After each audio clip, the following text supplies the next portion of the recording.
Okay, as the title suggests, I'm gonna give my thoughts on issues with MMA reffing and judging. Because there's a couple of things that can be said about both, and that is, I think that refereeing is always going to be inconsistent from referee to referee, but a referee should always judge a fight in the same way as his previous fights, i.e., like a bad ref would be Dan Mergliota, who is different on how he stops fights, is different how he calls fights. It seems like every fight, like it's not even like 2 fights in a row are the same. That's a bad ref. Whereas a ref who, like Steve Mazzagatti, I mean, you're going to have your Herb Deans who are a bit too cautious for my taste, but at least they're consistent. They're always cautious. And a guy like Mario Yamasaki who maybe isn't cautious enough, but that being said, he's always at that same level of consistency. He always comes up and, you always have a good chance to recover with him in the fight. You may take a little more damage, but he's consistent. See, I don't mind that. It's guys like Dan Mergliota and to a lesser extent Cecil Peoples who change their refereeing style from fight to fight. That's my main issue, because the rules are across the United States and Canada semi codified to the point where it's largely the same, and the refs are working with largely the same rules. But I think we just need to train the refs a little bit better, not so much the literal rules themselves. Now, the judging criteria I don't like is the fact that judging criteria in the UFC and largely across the United States doesn't take into account damage. It doesn't take into account attempts to end the fight. And that's something I think it really should. And that's not so much damage, because some people just take damage and others don't. I mean, take like BJ Penn, you can hit him a lot and it's not going to do anything. Whereas a guy like Marcus Davis, of course, is going to cut because of the scar tissue. Maybe not damage, but force of blows could be factored in.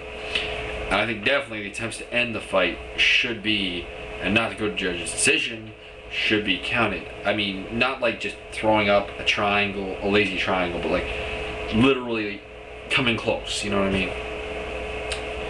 As far as judges go, there are a lot of judges: Marcos Rosales, Nelson Hamilton, and Cecil Peoples, and Jeff Mullen are the 4 that come particularly in mind that should never judge another fight. They've had too many bad decisions between the 4 of them.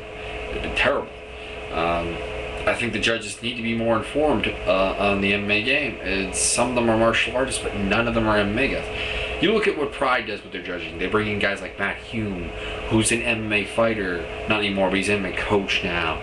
That's the type of guy I want to see. I mean, you have a problem with mixed interests, but take guys who are not strongly affiliated with a camp of a fighter and who have been retired, i.e., I mean, a guy like Boss Rutan would come to mind, or at least he used to, but now he's running his own camp, so I guess he's kind of gone.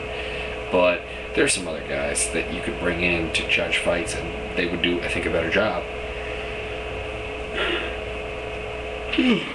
Excuse me. Aside from that, I mean, I agreed.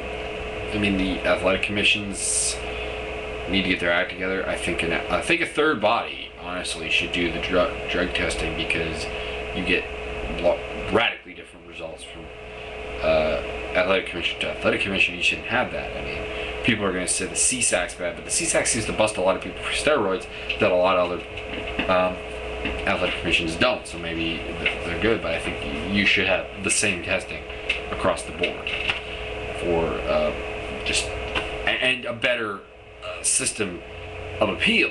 Even, like, I mean, the CSAC did a horrible job. The Nevada State Athletic Commission actually isn't much better, but they don't seem to bust as many people, and that's why we don't hear about them as much. That's kind of does it for my rant on that regard. I think some rules need some clarification, like elbows to the back of the head. Okay, elbows to the back of the head is designed to keep you from losing your equilibrium, which happens if you're hit.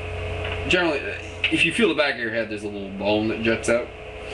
If you get hit in that general area, you lose your balance. That's what that's designed to protect. Like here, like even back a little bit behind the ears is still not any more dangerous than up here. It is also top of the head. Again, it's a point thing, but I mean, and I don't know. I never would have thought I'd say this, but I think a corner should actually be allowed, almost like in the NFL, to appeal, not necessarily a foul, like a warning, but a point deduction. They should actually make the ref look at the footage, because I get the feeling that Herb Dean, had he looked at it again, would have realized Nate Marquardt didn't elbow Vasilidis in the back of the head. That doesn't happen much, but I think it maybe should be in place. I don't know if that's really feasible though. That kind of does it for me. I mean, there's a couple of rules I'd like to see added. Knees on the ground, for example, I'm a big supporter of that are not allowed. But that being said, I mean, that's a complete change. That has nothing to do with the centralization and the consistency of rules. So I'll do a video whenever I feel like it. I think I may do a dreams prediction video. I'm not sure, but that'll be tomorrow. So later, people.